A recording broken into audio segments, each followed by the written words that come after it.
Com informação responsável, refresque a cabeça. Drops, com arte, refresque a alma. Drops, drops, drops, drops. Mais um Drops em Casa, uma atividade refrescante para o seu final de tarde e começo de noite. Ajeitando na poltrona, uma cervejinha gelada, um whisky no jeito, ou mesmo aquele chazinho, não dá 5, mas dá 6 e gelado, porque Ribeirão é muito quente. Ligando o podcast da semana para estimular a mente em tempos de isolamento, sem deixar de relaxar. Drops. Quem nos dá a dica da leitura de hoje é Marco Antônio de Almeida, sociólogo que atua na área da sociologia, da cultura e da comunicação e um aficionado por HQs. Drops. Olá pessoal, espero que estejam todos bem. Eu sou o Marco Antônio, professor da USP, estou de volta aqui ao Drops para dar uma dica de leitura. E a minha dica de leitura tem a ver com histórias em quadrinhos, né? Vou falar de um artista norueguês chamado Jason. O Jason, ele tem duas características interessantes no trabalho dele. Ele utiliza animais antropomorfizados, né, principalmente cães, corvos, coelhos, né, e ele também tem uma característica de um humor visual muito forte. Tanto é que o primeiro álbum dele, publicado aqui no Brasil, se chama Shh. É, isso mesmo, Shh. Aquele barulhinho que a gente faz quando pede silêncio. E é composto exclusivamente por histórias sem texto, sem roteiro, só amarração visual, né? O outro álbum, publicado na sequência, se chama Eu Matei Adolf Hitler.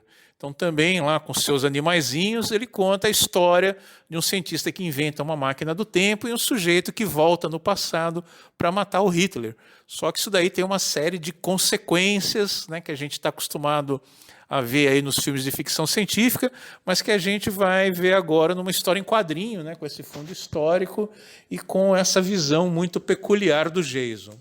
E, finalmente, né, um terceiro álbum, publicado mais recentemente, chamado A Gangue da Margem Esquerda, né? Esse A Gangue da Margem Esquerda ele se passa em Paris, na década de 1920, né?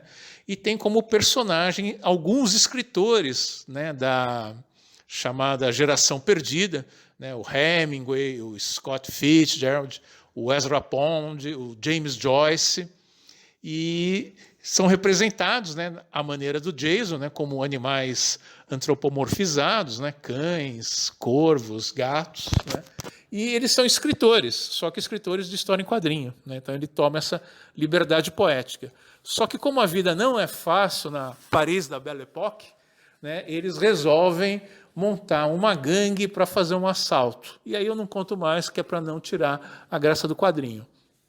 De qualquer modo, é um trabalho muito interessante, né? As obras do Jason são bastante inteligentes, né? Muito bem elaboradas, e eu não sou o único que acha isso, né? Então, gente que é do ramo, né? Como a Laerte, o Gabriel Bá, né? O Gustavo Duarte, também consideram o Jason um grande artista. Então, fica a dica aí para o pessoal que curte história em quadrinhos, e para quem não curte, né?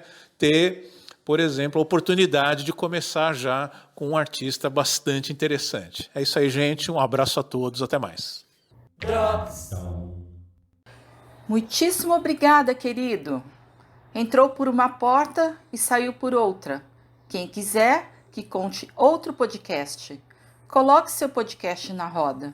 Para falar com a gente, envie e-mail para dropsemcasa@gmail.com. Até o próximo Drops em Casa, na próxima quarta-feira, nesse mesmo horário, 18h30. Venham para a roda. Beijo grande. Drops.